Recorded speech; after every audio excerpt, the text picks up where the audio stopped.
नमस्कार। कार्यक्रम ज्योतिष जीवन और हम में मैं मोनिका राठी आप सभी का हार्दिक अभिनंदन करती हूँ। दोस्तों, अगर हम ज्योतिष की बात करें तो ज्योतिष एक ऐसा विज्ञान है जो हमारे जीवन को रूपांतरित करता है, हमारे जीवन की धारा को बदल सकता है।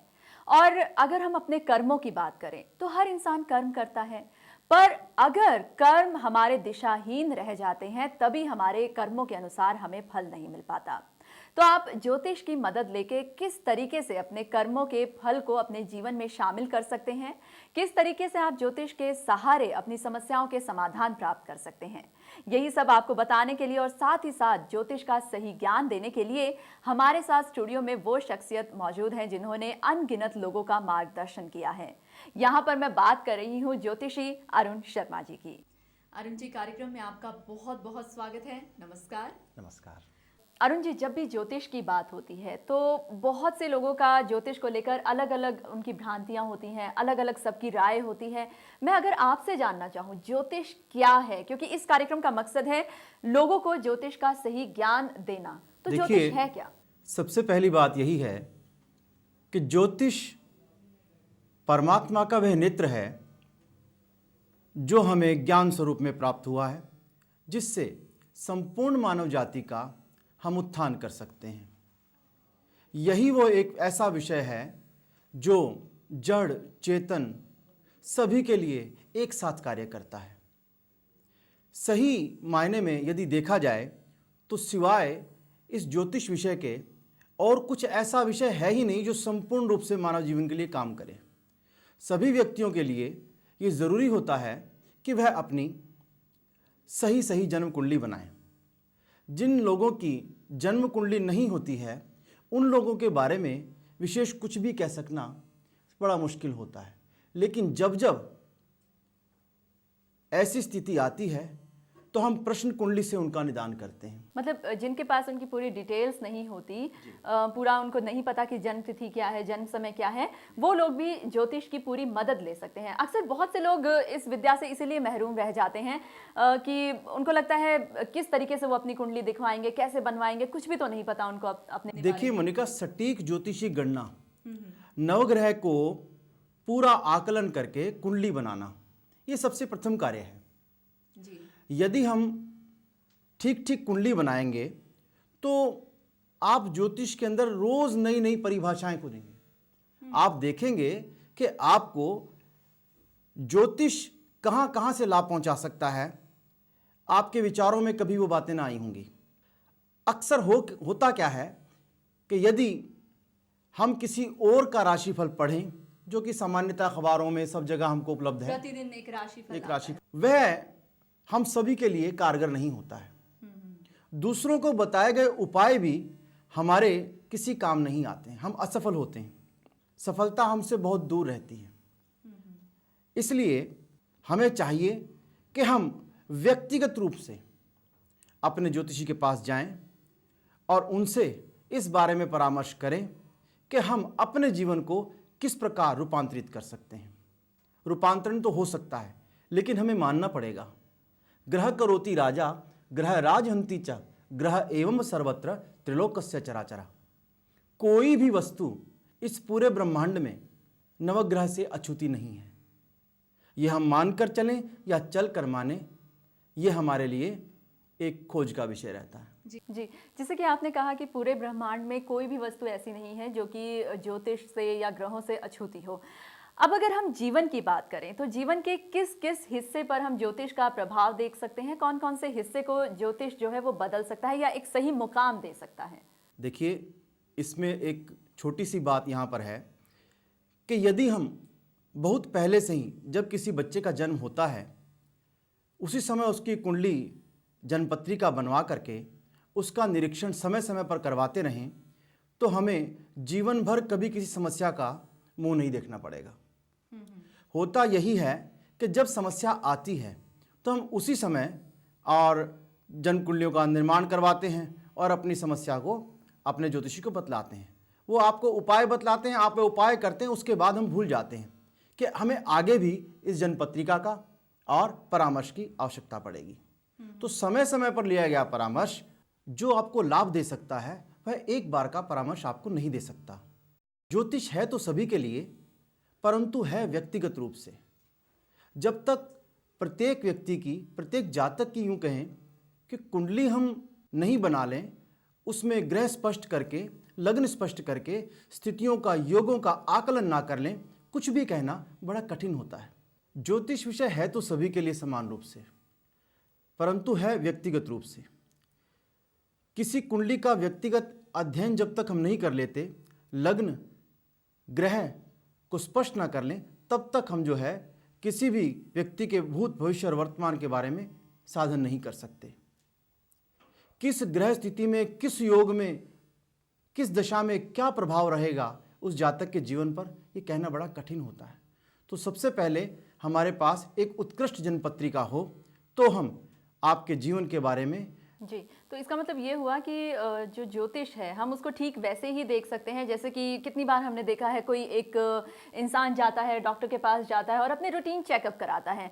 बीमारी आएगी वो बाद की बात है, लेकिन डॉक्टर उसको ये बताता है आपको इस बीमारी का आने का एक अंदेशा है, ये खतरा आपको है, तो आप इस तरीके की सावधानी रखें। ठीक वैसे ही ज्योतिष भी कार्य करता है कि आपको ये बता दे ये समस्या आपके जीवन में आ सकती है और आप थोड़ा इस तरीके के उपाय कर लें या फिर इस तरीके की आप सावधानी रखें अपने जीवन में। ज्योतिष संभावनाओं से भरपूर है जी। ज्योतिष में आप विपरीत से विपरीत परिस्थिति में अपने आप को बाहर ला सकते हैं। बस इसमें जो आपका योग्य ज्योतिषी है, उसकी दूरदर्शिता, उसका अनुभव जो आपको लाभ देगा, आप उसके बारे में कभी भी विचार नहीं कर पाएंगे। क्यों कि वो स्थितियां जीवन में बहुत कम समय में आती हैं। परिपक्व लोग ही इस तरह का अनुभव करते हैं। जी, तो एक सही ज्योतिषी का होना बहुत ज़रूरी है, एक सही मार्गदर्शक का होना बहुत ज़रूरी है हमारे जीवन में। अब अरुण जी, एक चीज़ मैं आपसे जानना चाहती हूँ। बहुत से लोगों को मैंने देखा है और अक्सर ये माता पिता ज़रूर करते हैं, वो कहते हैं कि हम क्या करेंगे, जीवन का अब ये मुकाम आ गया है, जो करना है बच्चों को करना है, उनकी ही कुंडली बनवा देते हैं, हमें अपनी कुंडली क्यों बनवानी। क्या घर के एक सदस्य की जो खुशियां होती हैं वो दूसरे सदस्य से जुड़ी होती हैं, ये तो हम सब जानते हैं, पर क्या एक कुंडली, घर के एक सदस्य की कुंडली दूसरे सदस्य से जुड़ी होती है, ये भी सच है? देखिए, कुंडलियां परस्पर जुड़ी होना यह बात ठीक है, लेकिन सभी व्यक्तियों की अपनी अपनी जन्म कुंडली होना यह आवश्यक है। जी। आपने कहा कि एक उम्र का दौर निकल जाने के बाद माता पिता ये सोचते हैं कि हमारी कुंडलियों की क्या आवश्यकता है। हाँ। लेकिन ये बात भी स्पष्ट है, आपको माननी पड़ेगी कि जो वृद्धावस्था में रोग आएंगे, जो वृद्धावस्था में परेशानी आएंगी, वो युवावस्था में नहीं थी। यदि आप उनकी तैयारी पहले से कर लें, आपको मालूम पड़ जाए आपकी आने वाली परेशानी के बारे में, तो आप देखेंगे कि आपके वृद्धावस्था में कभी कोई परेशानी आएगी ही नहीं। तो ये ठीक वैसे ही है जैसे कि जब जागो तभी सवेरा वाली एक कहावत है। जब आपको लगे कि अब मुझे अपनी ज़िंदगी में खुशियों को और ज़्यादा बढ़ावा देना चाहिए, तभी आप ज्योतिष की मदद ले सकते हैं। जब लगे कि ये समस्या मेरे जीवन में नहीं होनी चाहिए या फिर मुझे आने वाले वक्त की समस्याओं से बचना चाहिए, तभी आप अपने जीवन में ज्योतिष का सहारा ले सकते हैं। अब एक चीज़ मैं आपसे जानना चाहती हूँ, वो कौन से मुकाम होते हैं जब इंसान को ये लगे कि अब मुझे ज्योतिष का सहारा लेना चाहिए? यहाँ पर हालांकि हमने क्लियर कर दिया है, जब खुशियों की आपको ज़्यादा ज़रूरत हो तब ज्योतिष का सहारा लें, लेकिन फिर भी लोग अक्सर इसी दुविधा में रहते हैं कि नहीं नहीं ये वक्त है, ये निकल जाएगा, क्या करना किसी ज्योतिषी के पास जाकर। किस तरीके से ज्योतिष का सहारा उसको किस मुकाम पर लेना चाहिए? देखिए, सबसे पहले हम इस शब्द का ही संधि विच्छेदन करते हैं। ज्योतिष, ज्योतिष जमा ईश, यानी कि भगवान का दिया हुआ प्रकाश। प्रकाश में कौन नहीं रहना चाहता, और ये आप लोग ही निर्धारित करें कि कब प्रकाश नहीं होना चाहिए। जी। जीवन के प्रत्येक मोड़ पर, बालक अवस्था में, युवावस्था में, प्रौढ़ावस्था में, युवावस्था में, वृद्धावस्था में, आप किस मोड़ पर चाहेंगे कि आप अंधेरे में रहें? आपको उजाले में लाना ही ज्योतिष का सबसे पहला कार्य है। बालकपन में हम विद्या नहीं पढ़ रहे हैं, हमारी विद्याओं में रुकावट आ जाती है। किस ग्रह के कारण, किस दशा के कारण ऐसा हो रहा है, उसे जानना बहुत ज़रूरी है। अगर हम उसे जान लेंगे तो हमारा व्यवहार हमें विद्या में सफलता दिला देगा। ठीक यही हाल युवावस्था में है। हमें अपने कैरियर की चिंता है, हम अपना काम करना चाहते हैं, लेकिन काम में सफलता नहीं मिल रही। क्यों नहीं मिल रही? उसके पीछे क्या कारण है? यदि हम कारण को ढूंढ लें तो निवारण स्वयं हमारे सामने खड़ा होगा।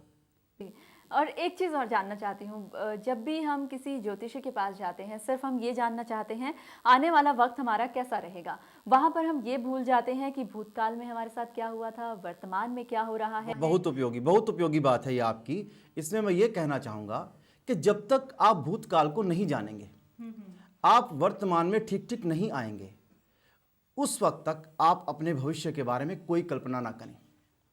यदि आप कोई कल्पना करते हैं तो वह व्यर्थ और मिथ्या साबित होगी जी। क्योंकि आपने ये जाना ही नहीं कि मैंने पूर्व में क्या कर्म किए थे और उन कर्मों से अब मेरा भविष्यफल क्या निर्धारित हुआ है। आपने ये तो सोचा ही नहीं था कि मैंने पहले तो अध्ययन किया नहीं और मेरे नंबर उतने नहीं आए जितने के आने चाहिए थे। मैं उतने सेल्स पर्सन के पास तो गया ही नहीं कि मेरे सेल्स की रिजल्ट आते, उसकी आउटपुट अच्छी आती, वो तो आई नहीं। तो आप भविष्य के बारे में जब जब भी भूतकाल में गए बिना और वर्तमान को जाने बिना जाएंगे तो हमेशा असफल होंगे। इसीलिए सबसे पहले आपके भूतकाल को ठीक ठीक जानना जी। वर्तमान में आपके साथ चलना और फिर एक सुदृढ़ भविष्य की कल्पना करना। बिल्कुल, ये तीनों चीज़ों का एक मिश्रण होना बहुत ज़्यादा ज़रूरी है। पर एक यहाँ पर इस वक्त बहुत से सवाल हैं मेरे दिमाग में, वो सब सवाल हम अपने अगले एपिसोड में कंटिन्यू करेंगे। फिलहाल अरुण जी, आपने अपना कीमती वक्त दिया, इसके लिए आपका बहुत बहुत शुक्रिया। नमस्कार। नमस्कार। तो दोस्तों, हमारी आज की पेशकश में बस इतना ही। जैसे कि इस कार्यक्रम के ज़रिए हम कोशिश कर रहे हैं आपको ये बताने की कि ज्योतिष का एक सही ज्ञान क्या है, किस तरीके से आप ज्योतिष के द्वारा अपनी समस्याओं के समाधान प्राप्त कर सकते हैं, अपनी उन खुशियों को पा सकते हैं जिसके आप वाकई में हकदार हैं। अगर ये सब चीज़ें आप जानना चाहते हैं तो हमारी हर पेशकश में हमारे साथ बने रहिए। और हाँ, अगर आप अरुण जी के पास जो ज्ञान है उसका आप उपयोग करना चाहते हैं, उसका आप लाभ प्राप्त करना चाहते हैं, तो आप अरुण जी से संपर्क कर सकते हैं, उनसे अपॉइंटमेंट ले सकते हैं। उनके नंबर्स आपके टीवी स्क्रीन पर बार बार आपको दिखाए गए हैं, पर फिर भी मैं आपको नंबर यहाँ पर जरूर बताना चाहूंगी। उनके कॉन्टैक्ट नंबर है 01165811161 और 09811284334। आप हमें ईमेल भी कर सकते हैं। ईमेल आईडी है astro_arunsharma@yahoo.com। हमारी आज की पेशकश में बस इतना ही। आप हमेशा हंसते रहिए, मुस्कुराते रहिए। दीजिए इजाजत। नमस्कार।